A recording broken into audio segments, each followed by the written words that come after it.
సుమన్ టీవీలో మీ business promotions కోసం ఈ కింది నెంబర్ను సంప్రదించగలరు.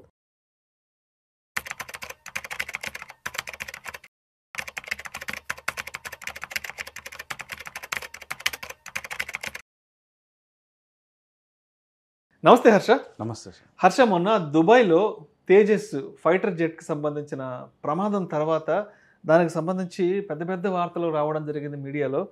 అంటే మనకు ప్రముఖంగా వినిపించిన వార్త ఏంటంటే, దుబాయ్ ఎయిర్ షోలో తేజస్ ఫైటర్ జెట్ ప్రమాదం, భారత ప్రభుత్వ కంపెనీకి 26,000 కోట్ల రూపాయల నష్టం. దుబాయ్ ఎయిర్ షోలో తేజస్ జెట్ కూలిపోవడంతో హిందుస్థాన్ ఏరోనాటిక్స్ లిమిటెడ్ షేర్లు భారీగా పడిపోయాయి. దీని ఫలితంగా కంపెనీకి దాదాపు 26,000 కోట్ల మార్కెట్ విలువ నష్టం వాటిల్లింది. ఈ సంఘటన భారత రక్షణ రంగ ఎగుమతులపై కూడా ప్రతికూల ప్రభావం చూపే అవకాశం ఉందని నిపుణులు హెచ్చరిస్తున్నారంటూ కూడా మనకి ఫ్రీక్వెంట్గా కథనాలు వస్తున్నాయి. సో ఏంటి, మన హెచ్ఎల్కి సంబంధించిన ఫైటర్ జెట్ పడిపోయిన తర్వాత ఆ కంపెనీకి సంబంధించిన స్టాక్ వాల్యుయేషన్ అసలు ఎంతవరకు కిందకి పడింది, ఏంటి అసలు? కరెక్ట్. సో దీంట్లో మనది 2 ఆస్పెక్ట్స్ సార్. ఒకటి వచ్చి అది చాలా అన్ఫార్చునేట్ ఇన్సిడెంట్, ఇంకొకటి వచ్చి మన దీని ఇంపాక్ట్ వాల్యుయేషన్స్ స్టాక్ మార్కెట్ మీద ఎలా ఉంటుంది. ఫస్ట్ ఇన్సిడెంట్లోకి వెళ్తే, అసలు ఈ తేజస్ ఫైటర్ జెట్ గురించి 1980s మొదలైంది. నేను చిన్నగా ఉన్నప్పటి నుంచి వింటున్నాను 1990s రైట్. 1980s అయితే ఈ తేజస్ అనేది పెద్ద మూమెంట్గా స్టార్ట్ అయింది. దాని ముందు మన దగ్గర MiG-21 ఉండేది. MiG-21 రష్యా నుంచి తీసుకొచ్చాం. రష్యా వాళ్ళు ఏంటంటే వాళ్ళు వాడేసుకుని వాళ్ళంతా అవుట్డేట్ అయిపోయిన టెక్నాలజీ అంతా మనకి ఫ్రీగా ఇచ్చేవాళ్ళు అప్పట్లో. మన వాళ్ళు తీసుకొచ్చి అది వాడుకునేవాళ్ళు. ఆ MiG-21 తెగ యాక్సిడెంట్లు అయ్యేది. అందుకే దాన్ని ఫ్లయింగ్ కాఫిన్ అని కూడా పేరు పెట్టారు. రైట్, గాల్లో ఎగిరే శవపెట్టి కానీ. రైట్, అంత తీవ్రంగా యాక్సిడెంట్స్ అయితే అప్పుడు ఇండియా వాళ్ళు ఓకే మన సొంతది ఒకటి తయారు చేసుకుందాం అని చెప్పి స్టార్ట్ చేశారు 1980s తేజస్. అది ఏమన్నారు 2000 కల్లా వస్తుంది అన్నారు. అక్కడేమైంది, ఆ తేజస్ ఫస్ట్ టైం 2001లో ఒకటి మోడల్ చూపించారు. 2013లో వచ్చేసరికి ఫస్ట్ టైం ఆపరేషన్ క్లియరెన్స్ వచ్చింది. ఆ తర్వాత మళ్ళీ దాని ఫైనల్ ఆపరేషన్ క్లియరెన్స్ 2019కి వచ్చింది. రైట్, అసలు మనం తయారు చేయడానికి ఆల్మోస్ట్ 40 ఏళ్ళు పట్టింది. అంత హెవీ హైప్ ఇచ్చేదానికి 40 ఏళ్ళు పట్టింది. ఇది నెక్స్ట్ జనరేషన్ మన సొంతంగా తయారు చేసుకున్న ఫైటర్ జెట్, ఇది ఇండియాని నెక్స్ట్ లెవెల్ తీసుకెళ్తుంది అన్న దాన్ని తీసుకొచ్చి దుబాయ్ ఎయిర్ షోలో ఎగ్జిబిషన్గా పెడతారు. ప్రదర్శనకి చాలా అన్ఫార్చునేట్ ఈవెంట్. మన పైలట్ చనిపోవడం కానీ, అండ్ వాళ్ళ ఫ్యామిలీని కూడా మనం చూసాం. మొత్తం అందరూ కూడా ఎయిర్ ఫోర్స్లో ఉండేవాళ్ళు. చాలా చాలా అన్ఫార్చునేట్ ఇన్సిడెంట్. బట్ ఓకే, అది మనం ఇన్సిడెంట్ని కొంచెం ఆబ్జెక్టివ్గా చూస్తే దాని ఇంపాక్ట్ మరి స్టాక్ ప్రైస్ మీద ఉండడం నెక్స్ట్ డే కనిపించింది. మండే కానీ ట్యూస్డే కానీ హెచ్ఎల్ స్టాక్ ప్రైస్ పడింది.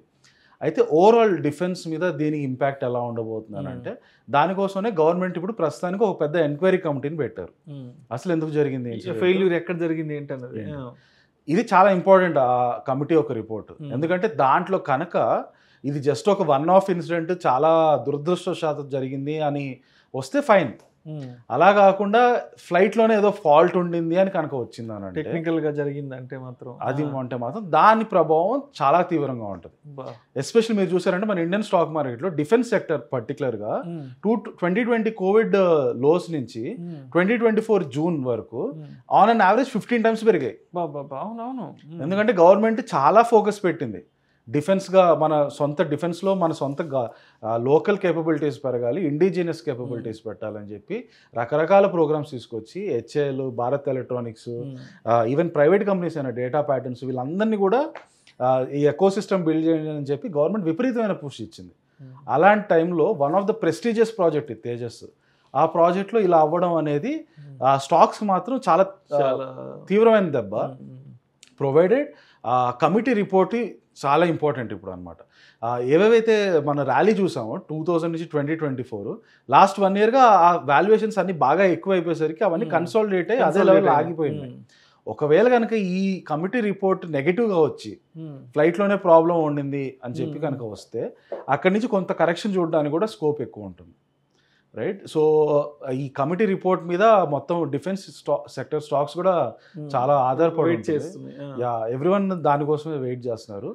బట్ ఓవరాల్గా చూస్తే చాలా అన్ఫార్చునేట్ ఇన్సిడెంట్. ఒక పైలట్ మృతి చెందడం, వాళ్ళ ఫ్యామిలీ మొత్తం దిగ్భ్రాంతి. బట్ మార్కెట్ పరంగా కమిటీ రిపోర్ట్ కనుక ఎటువంటి నెగటివిటీతో కనుక వచ్చినా తేజస్లోనే ప్రాబ్లం ఉండిందని కనుక చెప్తే దాని ఇంపాక్ట్ మాత్రం ఎక్స్పోర్ట్స్ రానున్న రోజుల్లో ఎక్స్పోర్ట్స్ మీద చాలా స్ట్రాంగ్గా పడుతుంది.